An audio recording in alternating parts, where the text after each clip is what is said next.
Здравейте, вие сте с Today Tech EU, а днес представяме накратко ето тези интересни слушалки от CMF, брандът на Nothing.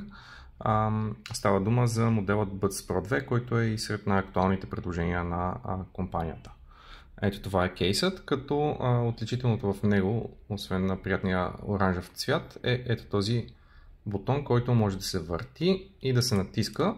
А с него може да управлявате звука, силата на звука на свързания телефон, както и други функционалности. Ето това са самите слушалки, както виждате. Кейсът е доста приятен. Отпред има LED индикатор, това е бутон за сдвояване, а отстрани имаме USB Type-C порт за зареждане. Слушалките са с доста приятен дизайн. Ето това са и те. В случая са в оранжев цвят, но има и други опции.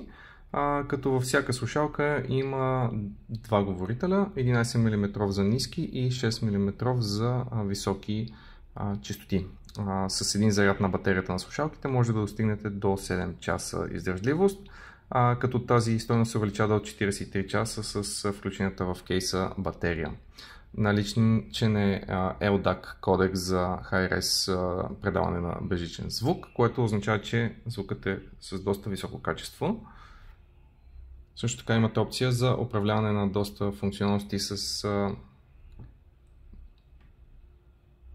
двойно или тройно почупване, както и с задържане върху външната част на стеблото. Всяка слушалка има по 3 микрофона, като те помагат за доста оптимално постигане на шумопотискане. Така се изолирате доста от външните звуци, които могат да ви попречат на оптималното изживяване по време на слушане.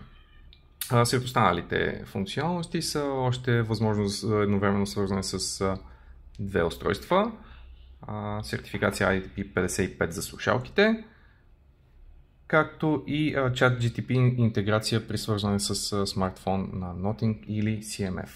Доста приятни слушалки.